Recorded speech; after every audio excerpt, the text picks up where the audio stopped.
man is back. Oh, my gosh, Durant got messed up. This is a 5 out of freaking 5. It is beat making time. Next week is E3 week. My album comes out next week. I have the leopard. You know what I'm saying? It's true. You know what I'm saying? But oh, look at that, my God. This is your boy.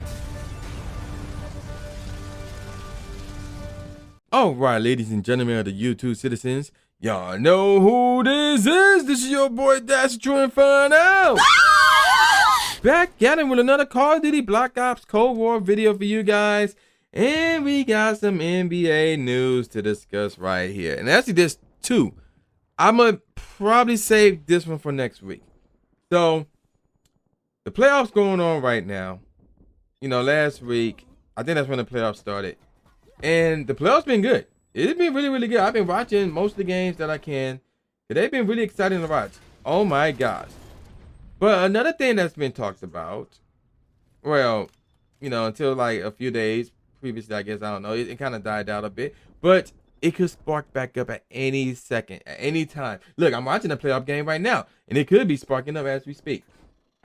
Fan interaction. So yeah, we got issues now where, yeah, more fans are being allowed in these arenas because it's playoff basketball, and we, you know, and obviously people are getting more and more vaccinated, and the cases are going down, you know, by a good margin. So now fans are starting to come back in the stadiums, in the arenas rather, whether they're vaccinated or not, but they gotta wear a mask if they're not, but you get the drill. But we're now seeing some issues. So a fan dumped popcorn onto Russell Westbrook in Philly. We got some fans saying some racist crap towards Ja Morant and his parents, who was at the arena in Utah. We got somebody in New York, and I'm watching that game right now. Somebody in New York literally spat on Trae Young with 50 Cent, like in the general area. So that happened. Somebody in Boston threw a bottle at Kyrie Irving as he was leaving the floor. And the latest one, ironically enough, involved the Philly-Washington series. This one in Washington, with a fan tried to touch the rim, while the players went on the opposite side of the court, and security tackled that dude like he was Goldberg or Rhino or Roman Reigns or something. It's crazy. So we have 5 incidents rather. And the first 4 that I mentioned rather happened within a week, which is a problem. That is a problem. So I'll be honest with you guys. Something needs to be done about this, because the fact that 4 out of these 5 incidents happened within a week, and then the 5th happened like a few days after these 4, that's a problem. That's a problem. So, because let's be real, you know, I don't care like what's going on with these teams. I don't care how big of a fan you are towards one of these teams or how much you despise the other team. Like look at me. Like, I'm a Michigan guy. I despise Ohio State. Like, let it be known, I despise Ohio State. But I got enough common sense to not throw stuff at Ohio State player, at Ohio State personnel, at Ohio State fan. It's not because, oh, I'm afraid of what they're going to do to me. No, that's not it. Please. It's because I have common sense. It's because I have dignity. It's because I am an adult. And more importantly than that, I don't want to get in trouble with the police. So, you know, I don't want to get in trouble, period. That's right. That's right. So, but yet, people still, despite knowing that those incidents could happen, that could be the repercussions of you know, for doing these things, they still do them anyway. So why is that? Now, I heard a number of reasons, obviously, because you know, in some of these states, Michigan included, you are allowed to bet on these games. Like, yo, who's going to win this game? Yo, will this player score more than 1 point? Or whatever the case may be. And if the bet don't go your way, you're losing money. And you can now do this even at the arena. So if your bet ain't going your way, you're going to get mad. You're going to want to take it out on somebody, especially if you're near courtside or whatever the case may be. Boom, there you go. So I can see that happening. Now, here's my personal reason. Now, like I said earlier in this video, you know, the COVID cases are going down and things of that nature. But remember, we was in COVID. So everybody and their mama was indoors. And what happens when you stay indoors is you start to do things online. You know, you do your work online, you game more, mostly online. You're on Twitter more and things of that nature. So now what happens is there's some people out there who say rather a lot of crap online. And they say a lot of crap. They troll, they talk a lot of crap at the expense of other people because they know for a fact that they can get away with it. The person who they're talking crap to is not going to appear in front of their screen and smack the crap out of them. That's not how this works. They can say whatever they want and not get in trouble. They can just about do anything that they want and not get in trouble. You know, because they know that they are secure because the person who they're talking about is a million miles away. And they adapted that mindset for over a year. Now they bring that mindset out to the real world, out to these arenas, and have the same mindset. Oh, if I throw this bottle at this player, nothing will happen to me. Oh, if I spat on this player, nothing will happen to me. No, that's not the case. They don't realize this. Like, no, that's not the case. When you do stuff like that in the real world, in front towards other people, while you're that close, yeah, something's going to happen to you. So you either need to remember that, or you don't care. You're going to do anyway because you're looking for a conflict, whatever the case may be. And some people say, yo, they just doing this for attention. They believe that, yo, they're just going to get banned from the arena and that's it. But they're going to get the attention. Nah, like, yo, here's what's been going on now. People are getting arrested now. The dude who threw the bottle, he got arrested. The dude who tried to get on the court, he got arrested. So now, and then now, their names are being put out there more. So, but this still won't solve the issue of like, yo, fans are going to be doing stupid stuff. Because the issue here is this. Keep this in mind as well. This has been going on for years. Like a number of years. It's not like, oh, this has been going on for the last 5 years. No, this has been going on for years. And now we at the point where these players, some of them, but these players in society who are on the side of these players in this particular case, it's like, yo, this can't be happening. Sick of it. We need to do something about it. Whereas in the past, it's like, oh, stupid fan, whatever. Nowadays, no, there's a stupid fan. Something needs to be done to make sure this don't happen again. So before I get to that point, I want to bring up the whole Boston Celtic incident, where the fan tried to hit Kyrie Irving with a bottle. So here's the deal. Kyrie Irving used to play for the Boston Celtics. He would be like, yo, I'm going to be the leader. I want to stay in Boston. I want to lead us to the championship. I'm not going anywhere, blah, blah, blah. And then I think after 2 years of being in Boston, or maybe 3, I don't remember, he won it out. He ended up in Brooklyn, which is where he is right now. Brooklyn plays Boston. But that series is over, but you get the idea. He made some comments about like, yo, game 3 going to be in Boston. Hopefully there won't be no racist accents towards us or whatever, blah, blah, blah. So he said something along those lines. Because the deal is that Boston have a reputation of being racist. Some people agree, other people disagree. For example, Kendrick Perkins, who want to say, well, it never happened to me or my uncle, so it don't happen. So he wanted to use that mindset. I'm like, you and your uncle does not define the entire African-American community that lives or visits the city of Boston. You don't define that. You don't tell the African-American community, yo, this place is racist or not, just because of what you or your uncle may or may not experience. That's not how this works. Because now I'm hearing from other people like, yo, that's not the case. Boston do have a reputation of being racist. It is there for a reason. So now, like, yo, PAX East is in Boston.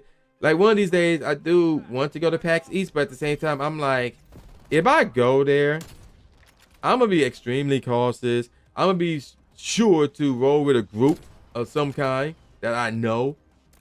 Yeah, you won't find me in Boston by myself. That's not happening. Like, if I go, it's a group trip. It won't be a, oh yeah, I'll meet y'all there. No, it ain't that type of thing. So tons of whether Boston racist or not, I don't know. I don't think it's at the level of Minnesota with their police department. We ain't gonna get into that. But either way, Kyrie, after they won game 3, he stumped his foot on the head of the logo, the Boston Celtics logo, which is in the middle of the court. Name is Lucky, I guess. I never knew what his name was. I could care less. But name is Lucky. Then the bottle incident happened. And, you know, people have been saying, like, yo, he shouldn't have stepped on the court. Because that's just as bad as somebody trying to go about it. I'm like, no, it's not. Y'all need to shut up. Y'all sound dumb. Y'all sound ignorant. Y'all need to shut up. But back to the scenario at hand here, and that is this: what to do about these issues with some, not all, but some of these fans who want to do these disruptive acts. Well, I mean, and we've seen some of it already. Like, yo, find the guy, because there's cameras everywhere. Find the guy or gal who does it, and ban them from the arena. Ban them from all events, sporting events or whatever. Get them arrested. Get them fined. Yo, like it needs to be that severe, because a message needs to be sent that, yo, just because you are at a sporting arena, that does not mean that the law does not apply here. That you can escape civilization and act like some idiots. That's not how this works. Like, wherever goes on in these arenas is the same thing that goes on outside arenas. There's a little thing called the law that you have to follow. So when you break the law in the arenas, guess what? You're going to have some issues, because not only do you have to deal with the law, you have to deal with the owners of the arena and the franchises and stuff like that. Now we talk about, yo, you should be banned from all sporting events at that arena. You should be fined, and you should be arrested, and you should remain in jail for a long time, and possibly even suffer a court case. And we've seen that with the Kyrie situation. I don't know what the result would be for that dude who got spilled on the court. I don't know what's up with that.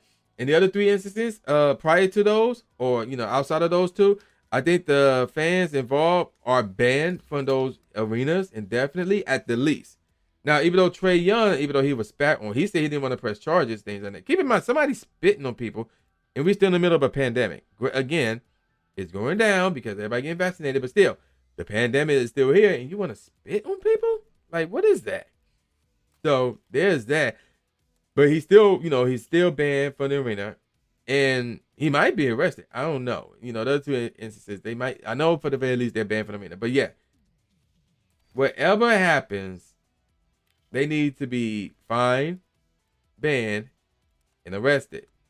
And they need to be publicized, so the whole world will know, yo, this person's name is so-and-so. Where's his parents at again?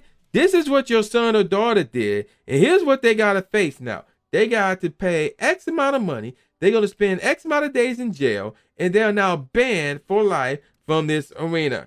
Good job raising these folks.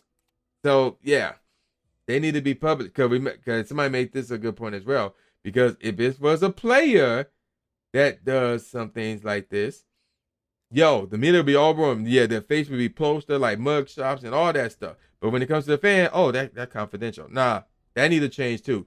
Get that fan's name and put that joint out there so people will know. Don't be the next Jeff whatever. You know, don't yeah. So they need to be put out there on blast. Straight up on blast. They need to be put out there so people will know, hey, I don't want to end up like that guy. So maybe I shouldn't do those things. That makes sense to me. Now, the one thing I'm gonna talk about, or the one kind of interesting fact that I'm gonna make about this scenario, and then I'm gonna call it wrap for this video, is this: all these instances, by the way, involve white people doing terrible acts towards the players who are all black. I just want to throw it out there. Now, am I saying, oh, there's a little racist tone? You can't ignore the fact, but you can't definitively say it. But it is a major coincidence that, yo, everything that happened with these 5 incidents involved a white person, really a white male, doing these things towards black guys. So you can't ignore that, because, yeah, that is a thing. Again, can we say all 5 of them are racist? You can't say yes or no to that. But either way, whether they're racist or not, you can't be doing those things. You really can't be doing those things, because now you're creating a bad light on the rest of the fans and on this community, to the point where now they might put barricades up around courtside, so you can't even get close to these players anymore. So yeah, be smart out there. Be smart out there. Otherwise, they could provoke not provoke, but they could use the WWE rule, the WCW rule, where like, yo, if you get too close to these players, they can beat you down until security remove you away from them. While they beating you down in the process, they as in the players, and they want me to get charged for it. You can't even charge them. You can't take them to court. You can't sue. You can't do anything in that because they go look at that as, what is it? I was defending myself. You know, I was, protection, defense purposes. Cause that's what they do in wrestling. Like you hop over the barricade, you get in the ring. Everybody, the wrestlers, even the referees are beating you down, not holding you down, beating you down. And you can't charge them for it. You can't get them arrested. You can't do it. You can't get away with it. And don't be surprised if that becomes a thing in the NBA where, you do something stupid to these players who all work out, who are all bigger and taller than you, and you do something stupid to them. If they beat you down and you trying to sue, but you can't, that's on you. And not only did you get beat down, but now you're the one that got arrested. You're the one that's in jail. You're the one that got a fine to pay. And you're the one that's banned from all sporting arenas. That's on you. So it would not surprise me if it gets to that point. And I'll be glad if it gets to that point. And I'm going to call it a wrap. So with all that said, y'all know who this is. This is boy New J Gatsby, a.k.a. the new Stephen A. Smith, saying peace out, y'all. And I'll see y'all next time. Yeah.